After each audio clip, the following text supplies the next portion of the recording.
Hi, I'm Lizzie. And I'm Sam. We look for the queer subtext in movies. And we always find it. Ooh.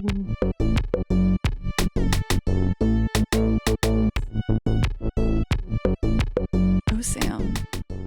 Lizzie. It's finally time. It's mummy time. I've been summoned. Yes, you have. Like Imhotep. Yes, I've come alive from thousands of years of laying immobile to talk about one of the most bisexual movies on the planet. It is also it feels like the Gemini of all movies, if that makes sense. Like the sign? Yeah. Like the duality? Yeah, like if I was putting like a deck together of vibes for different horoscopes, the mummy would go into Gemini. Absolutely. I don't know why. No, because it's like quiet and then loud and then crazy and then cool. Yeah. It's got everything. It has everything. It's kind of like Ghost in that way. Yeah. Oh, you're so right. We were watching it and I was like, what happened to movies? What happened to movies? Well, we moved past 1999 apparently, and that's when the best movies were made. True. But I'm super excited to be talking about The Mummy today. I have been wanting to do this episode since the inception of this podcast. Mm-hmm. It has been such a joy living in the world of The Mummy this week. So thank you for listening, and you even get the chance to watch us. This episode is available on YouTube. If you're just listening to us now, find us on YouTube and catch our merch. We have a honorary The Mummy VHS tape here on set with us, courtesy of our producer Lee. It is in stunning condition. Pristine. And it's just going to be here with us because I couldn't get a Book of Amun-Ra in time. It was got lost in the mail. Amazon just wouldn't deliver it in time. Also, we'll be doing some audio commentaries on some movies on our Patreon coming up. So find us at patreon.com/subtextualpod. We have literally maybe 100 bonus episodes now. It's a ton. It's a lot. So find us there, support the pod. It's $5 a month and we love you for it. Or just subscribe, rate. I don't give a shit. One of those things. I don't even give a shit. Do what you want. But yeah, back to The Mummy. The Mummy. You said 1999. 1999, cinematic masterpiece. What we had talked about this before on the podcast, but that is the golden year of cinema. That's The Matrix. Wait, I actually have a list. Oh. So we've covered 12 movies from 1999. Well, now 13 with this one. Just on this podcast? Just on this podcast. Girl Interrupted. Classic. Being John Malkovich. Classic. Cruel Intentions. Whoa. I'm telling you, 1999 was a gay ass year. Oh, and your Fight Club episode.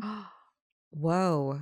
There was something in the water in 1999. Oh, what a good year. I was drinking that water too. I was gulping through the hose. Tasted outside. Like rubber. Yep. But yeah, what is your relation with The Mummy? Non-existent. Was it your first time? It's my first time watching The Mummy when I watched it with you, Lizzie, the other day. It is my wife's favorite movie of all time, or it was until I took her to see Sinners. And then oh my God, I didn't know if she was going to like Sinners. She walked out of the theater and I was like, how did you like it? And she was like, I think that might have been the best movie I've ever seen. And we're still mad about what happened at the Oscars. We're not talking about the Oscars. But yes, The Mummy is important in this house. I'd never seen it though. Watching it for the first time was so much fun. I did go on the ride at Universal before ever seeing this movie, and I love the ride. So that's so funny because I went on the ride when I was 6 before I saw The Mummy. Oh, it must have been fresh. Oh, back then it was probably state of the art experience. I do remember being more scared for it. I was a very scared kid and I hated roller coasters, but I remember that one at the end of it. It was one of the few that I was like, I would do that again, Dad. Yeah. But the ride was fresh then, so I wasn't gonna wait an hour. Right in a 2-hour line to go ride The Mummy twice. Oh my gosh, yeah. Now I would. Oh yeah, get the fast pass. Oh, make girl, it happen. Let's get through. What about you, Professor Lee? Professor Lee. I'm not changing that. I meant Producer Lee, but how do you feel about The Mummy?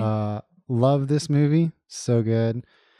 Yeah, there's so much to say. I'm sure you guys will cover a lot of it, or all of it, I watched this a lot as a kid and I still watch it, today as an adult. I just love the Brendan Fraser of it all, the Rachel Weisz, even all the little smaller characters. I rewatched it last night and I was thinking how it just has such a great like character design, if that makes sense. Like every character visually, you get it like immediately, and then also they have their own characterizations in the way they talk and the way they say the words they say and the way they act. They're very archetypal. That was one thing I noticed last night. I just love this very and special effects are actually pretty great, even if they don't like look as good as stuff today. Like they're really cleverly thought out special effects. I could go on and on, so I'm gonna pass the mic to y'all. Give y'all the floor. Oh my gosh, I'm like in the middle of a mummy lover sandwich.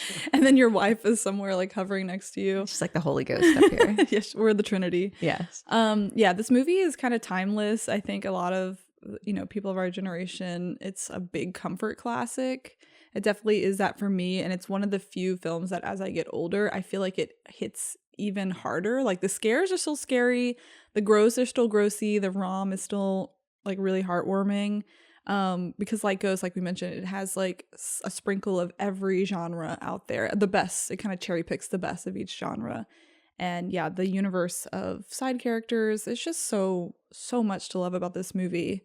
So why are we talking about it today on this gay podcast is, I just like it. I'm just kidding. I was like, I'm sitting there looking for all the gay subtext, but I'm getting so distracted. So much is going on. You're like, the scarabs and the hieroglyphs. No, this film, because I've had a couple of friends, there's like two camps, right? I mentioned to people that I'm doing The Mummy for my next episode, and they either say, what's gay about that movie? Or they say, oh, you mean the most bisexual movie to ever enter a theater. This is considered very much like the bisexual Bible. Mm-hmm. And pansexuals, I include y'all in this too. I just love it. I love an alliteration. But this is a lot of people's, what they say, quote unquote, bisexual awakening. It makes sense. I think very rarely as an audience member do I feel like the cast of love interest is equally matched. I mean, I think I could count on my hand the times that I was like, okay, Ghost, obviously. Yeah. The Notebook. Yeah. This. Yeah. And I guess Titanic. It's a universal love story. Yeah. It's and I say that like water. Unironically. Yeah. I'm like, everyone can watch this movie, I think, and feel the chemistry. Can I explain that joke? Because we say it and it makes no sense anymore, I think. But we were laughing at whatever Oscars it was that The Shape of Water won because they kept describing it as a universal love story. And it's like, that's a love story between like, a fish. It's so specific. Actually, it's not for everyone. Yeah. But yes, of course. This, however, is a universal love story. This is, yeah. And I kind of want to explore like two separate thesis statements, if you will, since this film is like academia to the max. Mm-hmm. I want to pull a little Rachel Weisz Evelyn librarian card out of my pocket and say that there's like kind of two main questions I was asking myself in all of my research. And we're going to hear from some friends of the pod as well. I know there's some super fans in my network. And if I had known your wife was a super fan, I would have had her answer as well. An extravaganza? It's basically an extravaganza. Let's go. But we'll hear from a few friends of the pod, people who I associate with The Mummy for correct reasons. But the two questions that were really rolling around in my mind watching this again is, this film is just one of millions that has like a female and male lead romantic love interests. So like what makes this movie the bisexual awakening as opposed to any of the other universal love stories you just listed? Like not many people watch the Titanic and go, oh, I realized I was queer watching Titanic. Mm-hmm. But The Mummy, definitely that is something that has been said by millions of people on the internet. Yeah, let's find the science behind that. I am very curious. So to get us kicked off, we'll be hearing from our first guest, my friend Tishon. Hi, my name is Tishon Pugh. I am the equally talented stepsister to Florence Pugh, and I am an AMC A-lister baddie, and I love The Mummy, and I love movies. For me, I see it this way. You watch, like when you're younger, you watch Treasure Planet, you watch The Road to El Dorado, and you watch Atlantis. You watch all three of those animated films, and then in your preteen / teenage years, you graduate to watching The Mummy, and then it's like, congratulations, you are officially gay. Like, that is how it worked for me, and I'm assuming that is how it worked for a lot of other people as well. Incredible. You know, I thought it was the water that was turning us all gay. Turns out it was the movies. Turns out it's like, I love that they listed 4 films and 3 of which we've covered and are covering. And we could definitely do Atlantis. And we've done Treasure Planet. Yeah. My film. We've done Road to El Dorado. My film. It's like, I'm sensing a bisexual theme here. What the hell? I love being predictable. Yeah. Hey, we love the bangers, the hits. So we're going to look into that. We're going to answer that question. Why are these things the way they are for bisexuals? And then the second question I had, it's so beautiful whenever someone else says something and it just kind of like makes everything that you've been feeling fall into place. So we're going to hear from yet another friend of the pod who brought up something that just like really got my little wheels turning. Hi, Subtextual. This is Lauren, lserver362 on the internet. If you follow me, you should know that I'm a singer, a librarian, a pop culture fan, and I was a guest on the Subtextual podcast to talk about Dead Poets Society. In rewatching this film and thinking about this film again, when am I not thinking of this film? But I was thinking this time around that there's something there, and I don't know if you guys will get to this or articulate this in a better way, because I'm just riffing here, but there's something between queerness and mythology. I don't know if it's not seeing yourself overtly in stories, having to make up your own stories, and of course, knowing that queer history has always existed, but it's been hidden so purposefully throughout time that we've always been here, but oftentimes we're talked about through allusions or metaphors not overtly stated. And the need to make up one's own history for lack of representation, or having to search and be an archaeologist of our own history, makes mythology and looking at the past and ancient worlds that may have a different lens on queerness in general more enticing. Wow. Our friends are so smart. L server. I'm a librarian. I am a librarian. Hell yeah, L server. We're big fans of L server here on the pod. Also, great voice for podcasting. Oh, I mean, that's just, I have to throw that in there. But yes, incredibly well said. I do think that like being queer and having to find and sometimes almost make representation for yourself in storylines really lends to mythology. And I think that correlation like really clicked for me. Yeah, and just there's something about the vibe of Egyptology and like the questing of these people that like it's more than just that these two people are hot or like that everyone in this film is hot. There was something about this person, these two people with such a passionate interest looking into the past and seeing what they could find. Mm-hmm. Like that's what queer people have to do. Like our histories are often erased.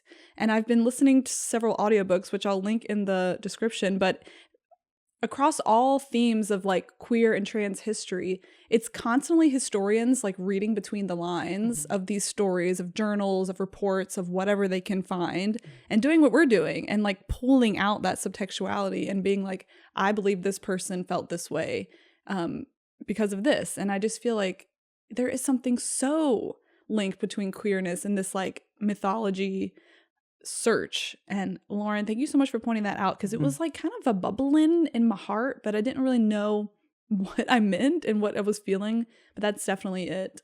So if we run into any more of that, but that's such a great thing. Oh, yes, Sam? Might I ask, this part of this discussion is giving me those dragonology books oh my God. At the book fair, like the Egyptology book, you know, and it'd have scarabs and like you'd go through the pages. And you can like open up little parts. I feel like that's bisexual. I don't know why. Yeah. I'm putting it out there. It's like if you were a child and you grew up to be a bisexual adult, you wanted to be a marine biologist. And if you were afraid of the water, you wanted to be an Egyptologist. Period. Or a veterinarian. Or veterinarian. Or maybe that's lesbian. Sorry. Yeah, that's a y'all's lane. Close, so there's something about different. That search. We just love it. We love little like little inscriptions on the wall. We love big old books. We just do. You do love a big ass book. And then, of course, another reason and thing we'll be talking about throughout this whole episode is like just the slew of characters. Lee mentioned it earlier. A whole universe is built on these like archetypal characters. And so many of them, whether physically or through their personality or both, kind of sparked queerness in a lot of younger folk and myself as an older individual. So we're going to talk about a bunch. So I don't know if there's any like off the top of your head that you were like, oh, I could see this. Like, no, I think gonna... as you were saying, like their matched passion for something, I think is really endearing. And it kind of like, I love to say this, but like when it removes like the gender of things, like even when people are together and they are not taking part in things that are like inherently feminine or masculine and those lines blur, like with Rachel Weisz and he gives her that little thing with the little brushes in it, shit like that. It's like, oh my God, I get the vibes you're putting down for sure. Yeah. And lots of like hot, like pharaoh types. Don't get me started on the Fremen.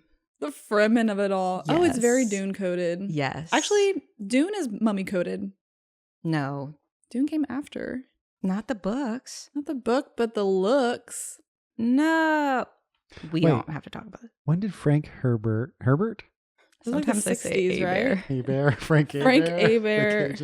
I thought it was... Because if you think about the OG mummy, like with like Boris Karloff, that was like black and white shit. Oh, he's right. Okay, so Dune was written in the 60s, 1965, and the OG mummy came out in 1932. The Universal Monsters. I haven't seen it.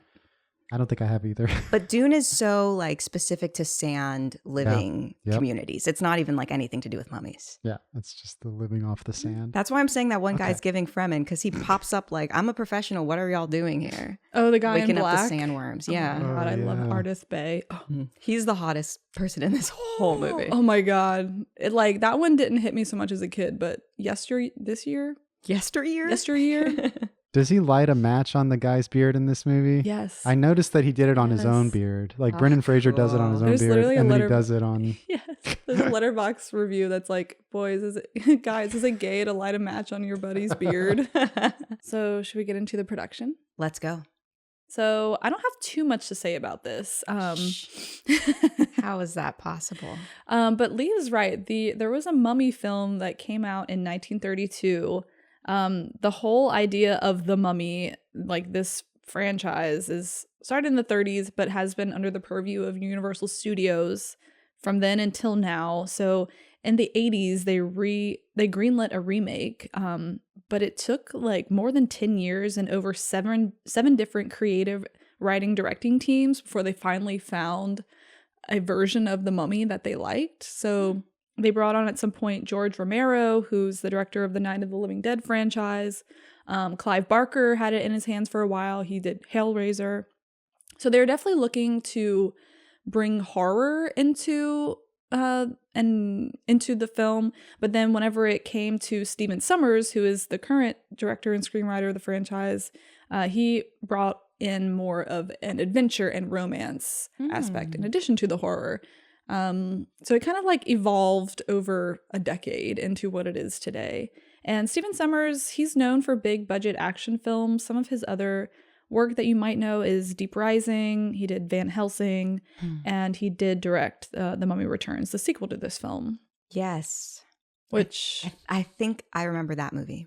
The Mummy Returns is not bad. Like it like kind of, you know, to the nth degree, like squares everything this movie does. Like it adds a whole lot more plot, a whole lot more characters, and you kind of like just miss the simplicity of the first one. But it's got plenty of great Rachel Weisz, Brendan Fraser moments, plenty of great mummy moments. So they filmed this film in Morocco, and unsurprisingly, it was a very difficult shoot. The crew often passed out from dehydration or had to be airlifted from being bitten or stung by some desert creature.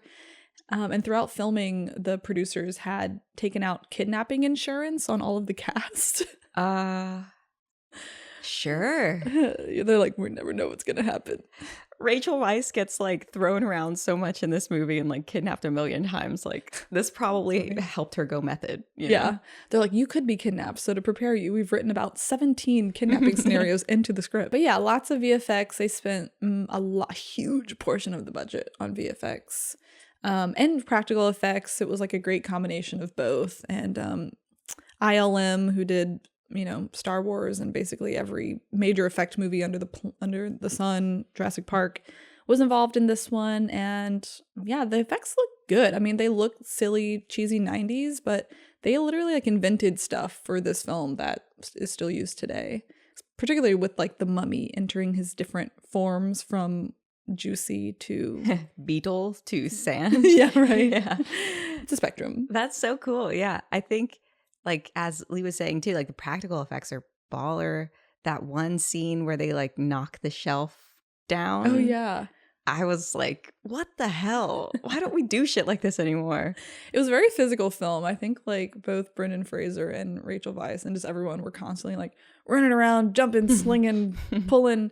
There's some pretty crazy stories about Brendan Fraser getting hurt on this set, and I'll talk about one a little bit later. But with all of that information before us in the sand, let's get into the movie.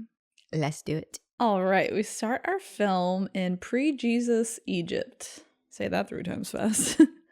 What a time to be alive. Looks terrible. It's like if you weren't the pharaoh, everyone else, it just sucked for you. Yeah, everybody's getting like beetles all shoved in them. I had too much beetles in this movie. So many beetles. I had it with the beetles. Oh, under the skin. It was like every gag was beetles. I was like, do something else. Snakes or something. Scorpions even. Oh God, if you want scorpions, watch the second film. Oh, is it Scorpion time? So many scorpions. Is it called the Scorpion King? What is that? It introduces the Scorpion King character, which is like one of The Rock's first on-screen appearances, if not the first. He looks insane. He's like a giant scorpion. No. Damn. But the Scorpion King is like a spin-off they do eventually. Like Hobbs and Shaw. Exactly. he made the blueprint. He's the king of spin-off. Yeah. Yeah. So in Egypt, High Priest Imhotep is having an affair with the pharaoh's woman. Which this character, insert photo here, has definitely been pinging people's gaydar for a hot minute. She was in an episode of The L Word. The actress who plays that character. Yeah, she's Marta from Arrested Development as well. That's where I recognize her from too. Wow. Yeah. She's got a great filmography. So when Imhotep and the pharaoh's woman are discovered, the lovers kill the pharaoh. And before they are captured, she stabs herself Cleopatra style. And Imhotep is mummified alive. With a bunch of beetles, right? Yeah, they like cut his tongue out and put in a bunch of beetles in the sarcophagus. Oh, my nightmare. This movie gets like body horror gross. Yeah. This doesn't even seem fun for the people doing it. I wouldn't want to do this. I wouldn't want to do it either. Where do they keep the beetles otherwise? Anyway, we're getting into the weeds. Barrel of beetles. Barrel of beetles? They got to import them. Okay, we're moving on. Okay, so the pharaoh's guard, the Magi, which are like the hot boy in the black robes. The Fremen. The Fremen.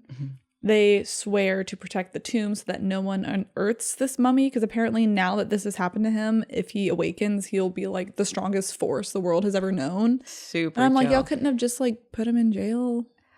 Well, hold on one second. There is this, I saw somebody online talking about it, how this is like the most interesting Wikipedia page, and I went on it. It's so true. I can't remember what it's called, but basically scientists are trying to figure out how to label buried radioactive material so that future generations don't enter it or fuck with neighborhoods on top of it. Exactly. Or like introduce it to their water system or anything. But everything that they've tried to use signage wise looks so interesting that it would almost make people want to mess with it. It's like, don't touch. You're like, ooh. Exactly. So they've like designed all these spikes that are going to like brutalistically come out of the ground with like a center that has like don't or something. Don't. But it's like, that's the kind of thing that American colonizers would totally fuck with. Oh my God. They're like ready to, they're like, sounds dangerous. Yeah. There could be gold. We're fucking getting in there. Yeah. Which I do appreciate that this movie like makes fun of Americans near constantly. because we are that dumb. Mhm. We will put ourselves in harm's way Oh yeah. for gold. All the white dudes that were trying to go to this place to find the gold is giving me like the types of people that climb Mount Everest, Yeah. where it's like expensive torture tourism. Yeah. And there's just like shit all over Everest now. Mhm. So Imhotep's buried. R.I.P. Rip. Flash forward to 1923. Wait, Jesus is born. And then Jesus is born. Jesus is dead. Jesus come back. Yeah. And then he disappear again. And then 1993. Cult starts. Yeah. 1923. 23. Yes. Oh my gosh. We're caught up. Isn't that when Chicago. So this Not is Chicago happening on the running other concurrent. side of the world. I love that. Like Brendan Fraser could have stayed home and watched Chicago, but he decided to go to Egypt instead. No, he was doing this. Love that for him. Hamunaptra, which is the city where all this went down, has now become like a thing of legend. It's like El Dorado. Love it. What was with me in like lost cities as a child? I don't know. Whatever. We're not Something getting into it. bisexual, something. Something about it, like an old map. I'm just like, give me the old map. When the map burned in this movie, you heard me like So stressed. get so pissed. So stressed. So we meet my number one favorite character of maybe cinematic history, Egyptologist Evelyn, played by Rachel Weisz. She's working in the library at the Museum of Cairo. Wow, the eyebrows. Literally, the first and only note I have under her is pencil thin eyebrows. You have done 2 movies in a row with a big emphasis on eyebrows. What was the other one? Oh, Princess Diaries. Yeah. I'll call this one Frida, this one Kato. Hello. Yeah, wow. Eyebrows are important. I think she's the only person that's pulled it off ever. Literally. No, she's so great. This character is amazing, but Rachel Weisz is also amazing. So I want to talk a little bit about her because she's come up a couple times on the pod, definitely for The Favorite, and then we did Disobedience. Mm-hmm. But I never really like dove into her as an individual. So a couple of fun facts for you. Let's go. She's born in London to a Hungarian Jewish father and an Austrian mother. Her parents, in fact, escaped to the UK during World War II to escape Nazi Germany. Good for them. She was a moderately successful stage and TV film actress before her breakout role in The Mummy. It's both her and Brendan Fraser's like biggest role to date, which fair. This was before George of the Jungle. This was right after George of the Jungle. Peak Fraser. Frazier. She knows karate. Hell yeah. Why not? Throw it in there. She once dated Darren Aronofsky and is currently married to Daniel Craig. What a roster. Yeah, she's got good taste. And she has said on multiple occasions, on many interviews, that she reads a lot of lesbian literature. Please tell me you're going to show me the clip. There's like a 7-minute montage. I'm not kidding, of her just being like, I read a lot of lesbian literature, I read a lot of lesbian erotica. For this film, I like decided to read some more erotica of lesbian love stories. What about all the beautiful girls? Let's watch a clip. You have to show it. Rachel Weisz has gay face, and yeah. I love that for her. She's been in so many iconic gay movies, though she herself has never come out. I kind of don't need her to. And they're like, she's married to a man. I'm like, that man's Daniel Craig. We're going to come to him as well. But yeah, he's not even human. He's not mortal. Yeah. That's Daniel Craig. No, it's Daniel Craig. Yeah. She started a production company called LC6 Productions, whose first and only film was Disobedience, which we covered in another episode with our dear friend of the pod, Olivia Cassell. That fucking movie, diabolically gay. Is it weird? It's like one of my comfort movies. No, it totally makes sense. It's very like quiet. It's the Rachels as well. Rachel McAdams, Rachels. Rachel Weisz. Yeah, they were born to play lesbians. They were. They both have gay face. I don't know how to describe it. No. Just is what it is. Mm-hmm. So yeah, that's their only movie she's produced with that company. But I did find an article from like 2018 saying that she wants to produce a film about an AFAB trans doctor called Dr. James Barry. Where is that film? She wants to play Dr. James Barry, but I feel like she knows now that it needs to be a trans actor. Can I have it? We're never going to get anything. No, we're going to get it. I found out Tig Notaro was like in a perspective movie where she was supposed to play the wife of Jennifer Aniston, and Jennifer Aniston's character was going to be the president of the United States. I want that movie as well. And I want the Buffy reboot. Give it to us. I have money. I will pay to go to these movies. You don't understand. All right, back in our library with our librarian. librarian. I am a librarian. So iconic. She, knocks over every bookcase in the library and does not apologize about it, which I love. And we meet her goofy brother, Jonathan, who brings her a relic that looks like a key and a map. It's to the legendary city of Hamunaptra, where the wealth of Egypt is hidden. And he wants to find treasure. She wants to find an old book. Everyone wins. Yeah, if you live in Egypt, these kind of opportunities just fall into your lap. Yeah, this is what you go to Egypt for. Yeah. So they jump at this opportunity. They do not squabble this opportunity. I will not squabble this opportunity. It's for you Drag Race fans out there. So they go find the man that Jonathan got the map from, the rough and tumble Rick O'Connell, played by Brendan Fraser. Oh, the Frasinator. The Frasinator. And this is like parallel with George of the Jungle. So like, yes. Man's ripped. He's so ripped. He's so pretty. Yeah, I know. It's crazy. Beautiful like a woman. Yeah. Mm-hmm. So I did some fun facts about Rachel, so I feel like I got to do some fun facts about Brendan. Oh my God, he's bi too. Girl, probably. Yeah. Everyone is. Everyone is. So Brendan was born in Indianapolis to Canadian parents, so he has dual citizenship. Rather than going to college, he decided to go ahead and pursue acting, which really worked out for him. His big break was in 1997, George of the Jungle, and then this film in 1999. And then immediately after this film released Blast from the Past and Bedazzled. Oh my gosh. These are all like the 4 pillars of my personality. Bedazzled is happening on this podcast very soon. Oh, I love that movie. That is such a specific film we need to talk about. There's nothing quite like it. No, nothing. He's a Sagittarius. Oh, like me. Lizzie vibes. And like most Sagittarius, he can speak French and is a great archer. He would also like just be Canadian. He's so sweet. Yeah. So nice. Gotta be Canadian.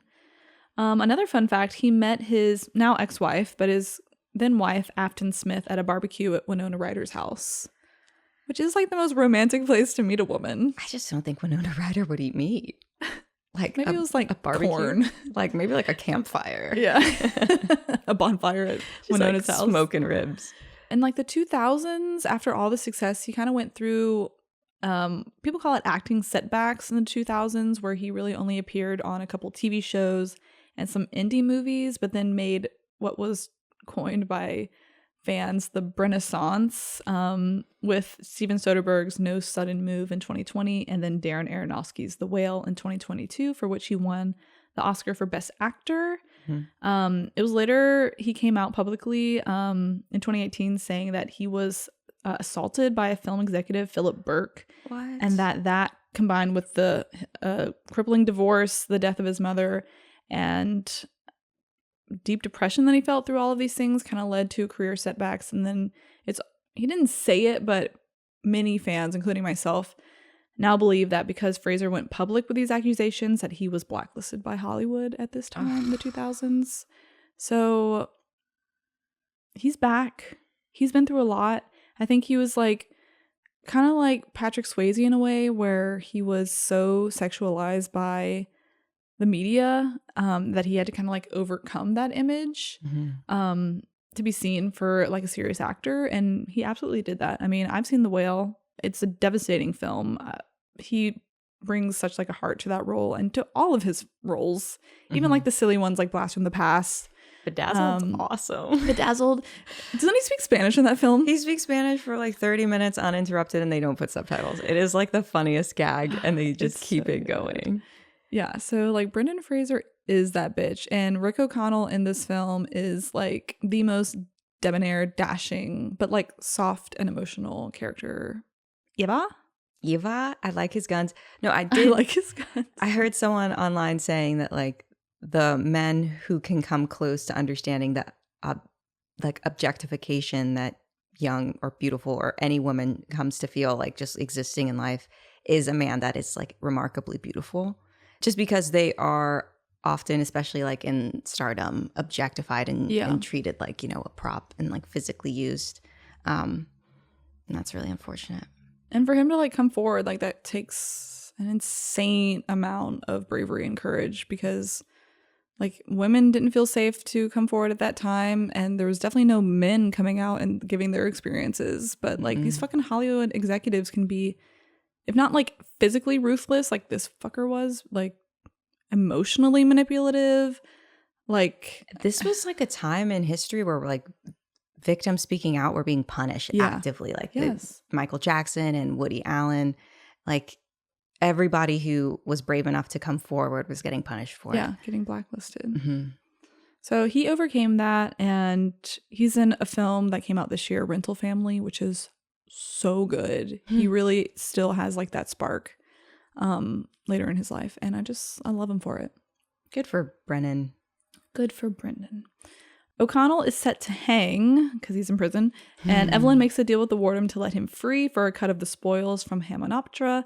And fun fact, Brendan accidentally got choked to unconsciousness in this scene. Like they were doing it with a double and it just wasn't playing. Oh. So they were like, Brendan, can we just get you in for like one shot? And they kept like tightening the rope. And he said eventually he just like blacked out and woke up on the ground. Jesus. And he like doesn't even blame anyone. He was like, yeah, it was my fault for not like knowing my limits, I guess. I'm just like, you sweet, beautiful soul. So Sam, I would like to now show you a clip that kind of sets up Evelyn and Rick O'Connell.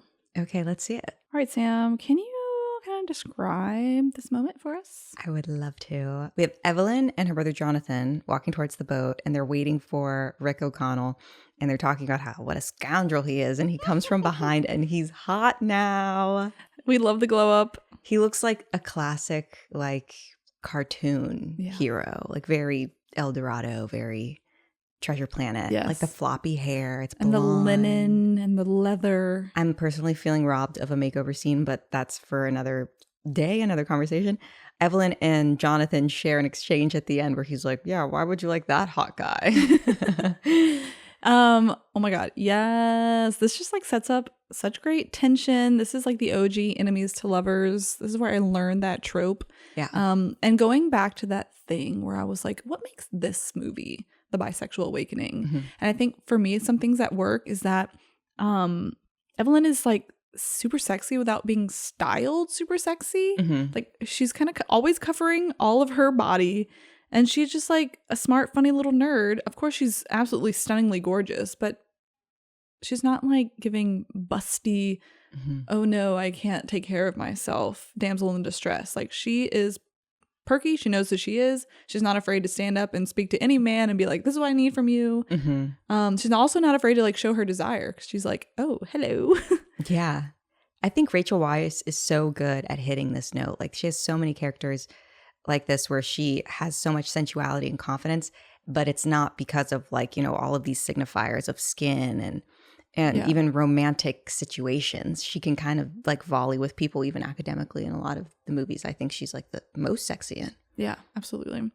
And I'd like to hear from Tishon, who had something to say about Rick and Evelyn. I think for me personally, it was it kind of reminds me of the meme where it's like there are two wolves inside of me. So for me, like Evie and Rick serve as those two wolves.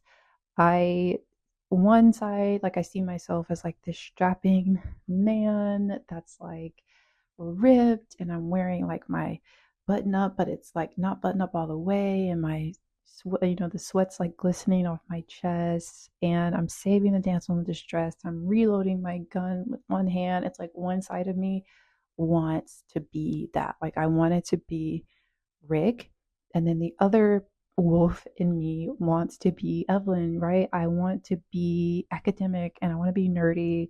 And she was someone like who knew what she wanted, and she didn't let anyone really get in the way of that. So well said, because there is something to be said, like at the time of life when we're watching this, like how you present yourself and your styling and like your expectations of like your gendered body are so important. And I feel like Rick and Evelyn kind of personified like these really romantic but like variations on a theme, where you can kind of see yourself wherever you want in the Evelyn to Rick spectrum. Yeah. I mean, people often say like, I knew I was gay when I felt like, do I want to be her or do I want to be with her? Yes. You know, and I think especially for queer women, when like the male counterpart is beautiful like an elf. Yeah. It kind of hits all of those notes. I'm thinking of Titanic. Yeah. I'm also thinking of Devon Sawa in Anything.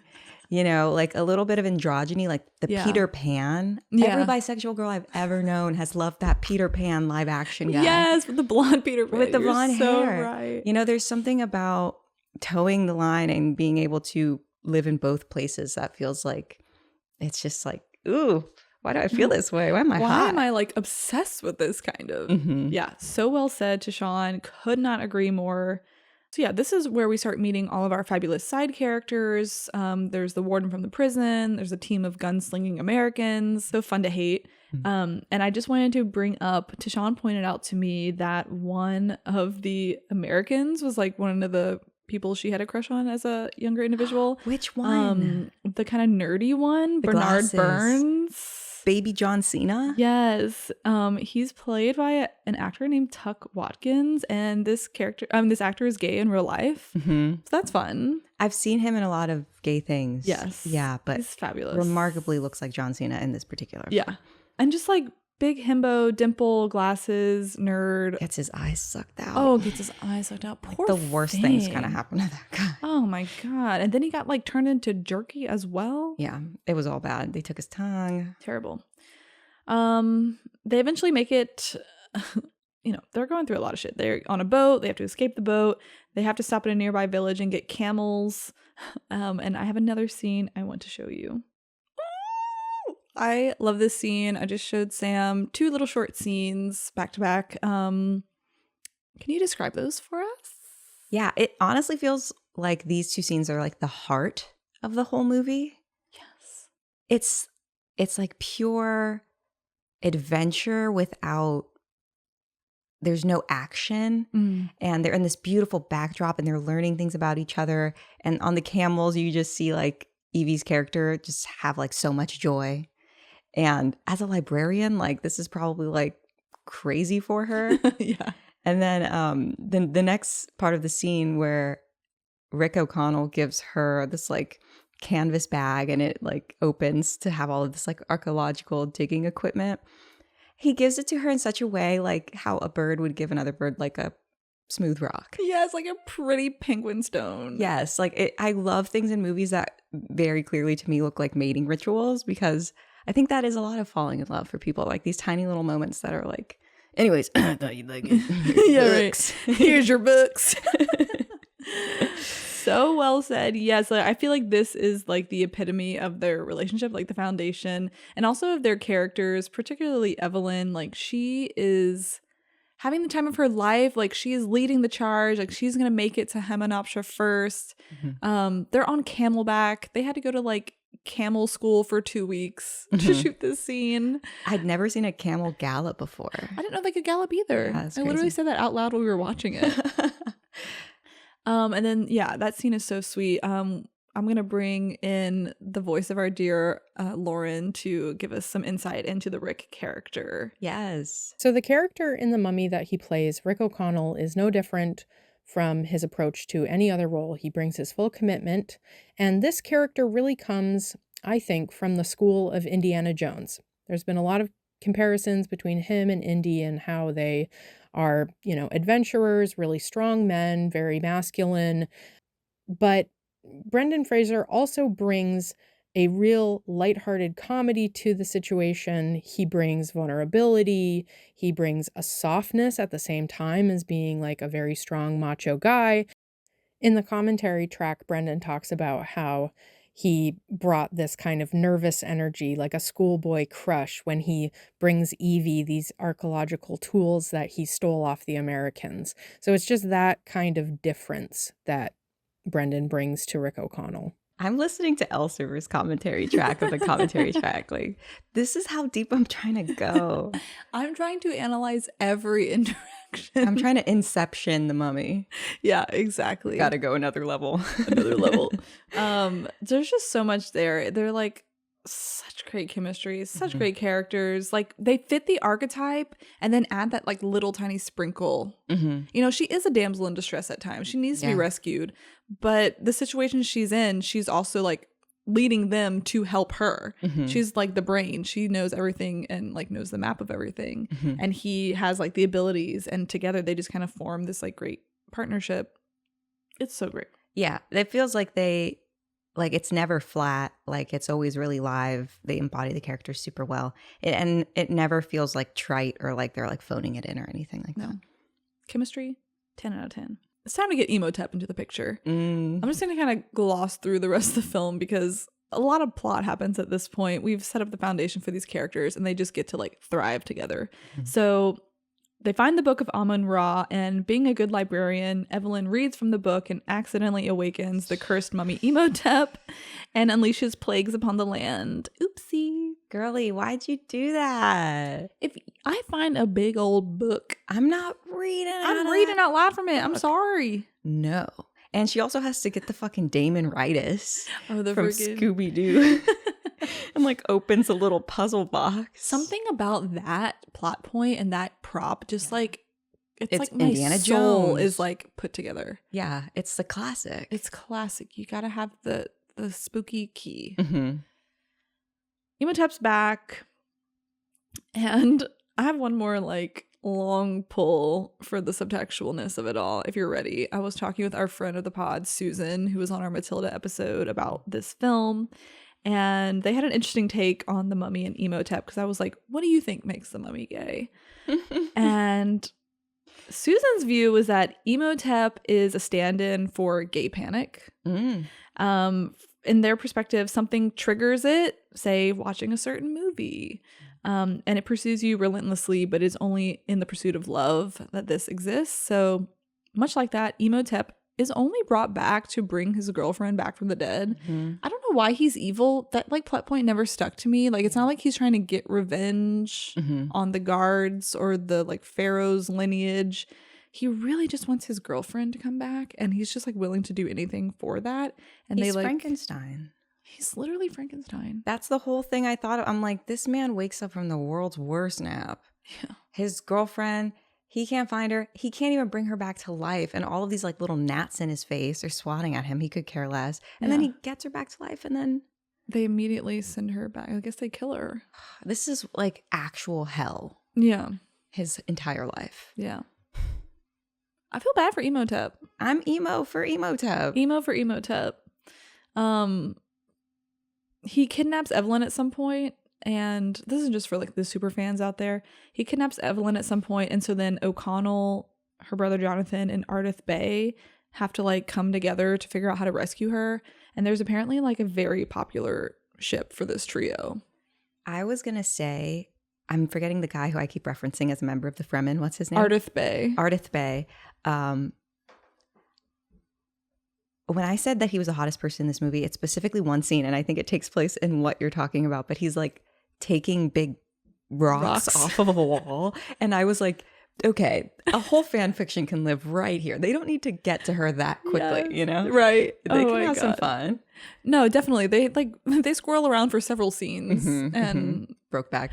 and then the second movie, Ardith Bay comes back and is like even more part of the plot. Let's go. So I think The Mummy Returns. If you love a good Ardith Bay, The Mummy Returns is for you, my friend. Okay, I'm hitting it.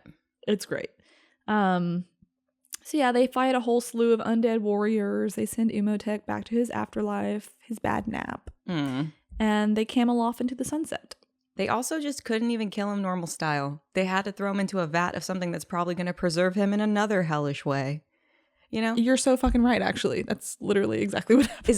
Is that what happens in the second one? Literally, yes. You thought, like, when I watched the beginning of the movie, I'm like, why are they even killing him like that? They're like absolutely confirming that he has to come back as some sort of evil ghost with that kind of death. You really need to watch The Mummy Returns. There's just, yeah. Okay. You just said the whole thing, Oh my God. but like sexier. But then Ardith Bay is there. But Ardith Bay's there like the whole time. I have to see this. So that's The Mummy. What? That was so good. So good. That was like Jumanji level for me. I had a blast. It is very Jumanji. The guy from Jumanji's in it. Which guy? He's the one, he wears a red hat and like a Oh, monocle. Yes. In Jumanji, he's the guy who's chasing Robin Yes. Williams the whole time. Oh my God, Jumanji is scary, right? It is highly scary. I thought The Mummy was scary as a kid, though. Yeah. And I looked back and I was like, it's fine. At least it's happening to adults. Christ. True. Just That's the happens to thing. Kids watching kids be scared really just scared the prodigious out of me. Yeah. Let's review. Just a quick overview of the queerness of this film. It is the bisexual awakening film. All the beautiful girls. The beautiful girls. Claire Danes over there. Rachel Weisz and Brendan Fraser have a lot to do with this, both as them and also as their characters, Rick and Evelyn.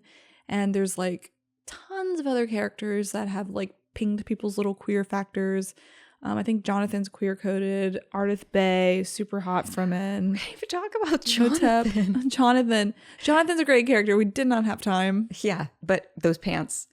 The pants and the fact that he has that line in that scene where Brendan Fraser, where Rick has had his like glow up, that he's like, oh yeah, nothing to like there. He's just like the hottest man I've ever seen. Do they pair him up with somebody later?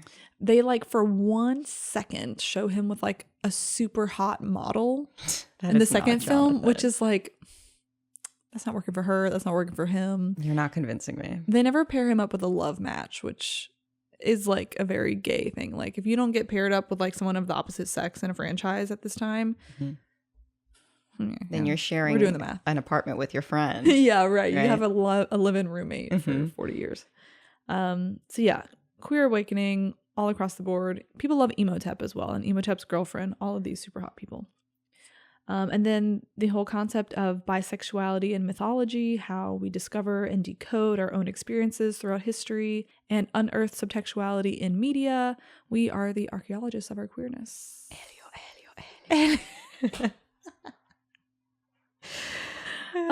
It writes itself. I'm just laying out. We could have just pushed play on this movie. Literally, and been like, in there. There you go. In there. So, on to the reception. Made a bunch of money. Made a kick-ass ride at Universal. You don't have a ride at Universal without making a fuck-ass ton of money. Yeah. It's the Steven Spielberg megaplex. Yeah, exactly. He probably loves this movie. With a budget of $80 million, this film grossed $422 million. What? And the sequel, The Mummy Returns, made even more money.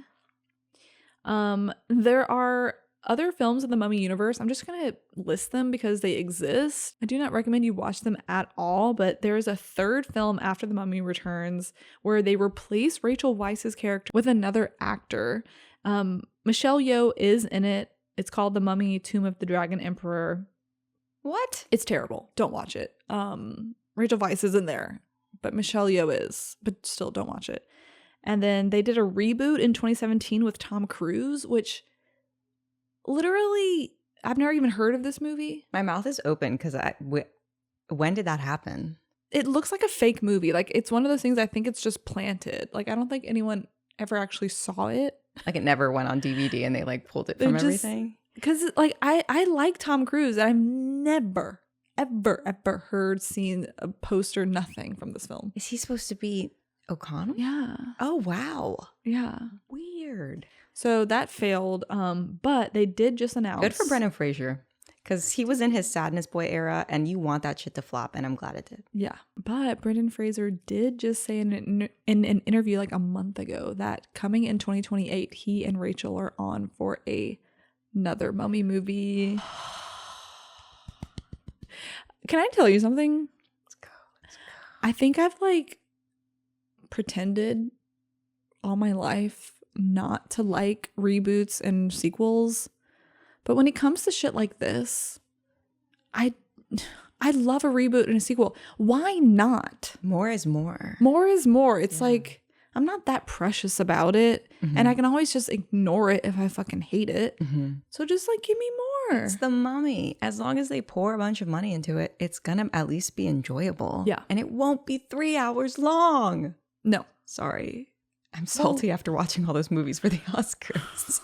P.T. Anderson better not have anything to do with my It'll Mummy. be a tight 130 Mummy. 100%. So yeah, the legacy continues, and a part of its legacy is, of course, what is its subtextual score. How does the score work, Sam? How the subtextual score works is we rate the film on how good it is and how gay it is and average those scores out of 10, which give us an overall subtextual score. and we put it on Letterboxd.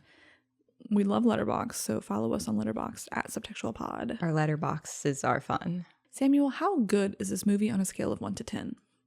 It's so much fun. I gotta give it a 7. This is one of my favorite movies of all time, probably even more so than The Road to El Dorado and its similar counterparts like Treasure Planet. I'm gonna have to give it. It's a 10.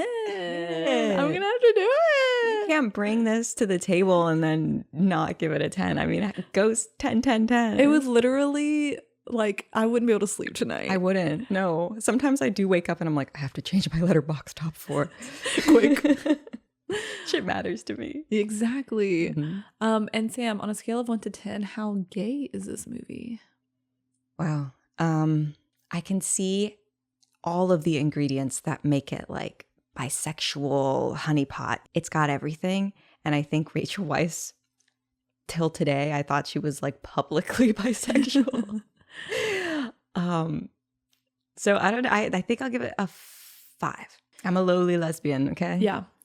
I'm going to give it, I think I'm going to give it a 7 because it is like infamously like so many people's queer awakening.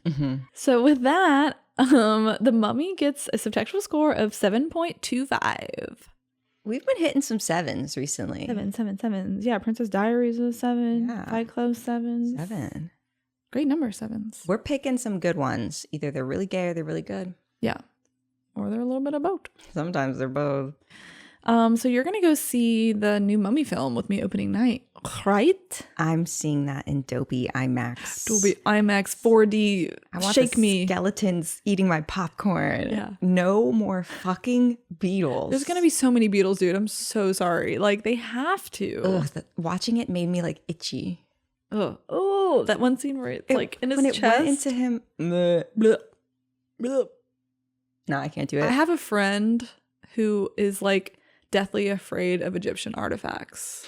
Like unironically. Ooh. You know them. Oh, no. I'll tell you afterwards. But like we went to the NOMA once, like a museum, the New Orleans Museum of Art, and they have like a whole floor that's all their like international artifacts, and he would not go near the Egyptian section. Whoa. It was like, what if I get like a curse on me or something? You know, that's the appropriate amount of scary movies I think that person has seen. That's like the wary. When you're like, wouldn't you read from a book? No, not out loud. I'd read that shit in my head. I so fucking would. It's crazy. Yeah, you and the Damon Rightus would just send everybody straight to hell. Oh, book. Book. Yeah, we're watching this. Fuck Tom Cruise's version. Yeah, never heard of her. Yeah. Go revisit this film. Make all the queer feelings come up again. It's important. Or the lesbian feelings. There's other movies for that. There's Disobedience for that. You're so right. Oh, let's go.